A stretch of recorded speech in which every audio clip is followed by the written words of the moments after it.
یہ مجھے نقصان نہ پہنچا دے، یہ میری رپورٹ خراب نہ کر دے، یہ میری انکریمنٹ نہ رکوا دے، یہ میرا یہ نہ بگاڑ دے، یہ میرے یہ نقصان نہ پہنچا دے۔ اس کا ڈر، اس کا ڈر، اس کا خوف، اس کی خوشامد، اس کے لیے جا کر طرح طرح سے اپنی عزت نفس کو ذلیل کروانا اس کے سامنے، یہ سب کچھ کیوں کرتا ہے انسان؟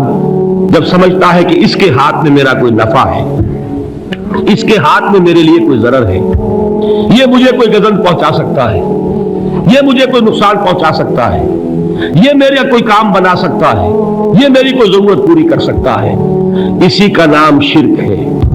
جہاں آپ نے یہ سمجھا کہ غیر اللہ کے اندر کوئی طاقت موجود ہے، وہی شرک ہے۔ بتوں سے تجھ کو امید ہے، خدا سے نومیدی، مجھے بتا تو صحیح اور کافری کیا ہے؟ شرک تو یہ ہے۔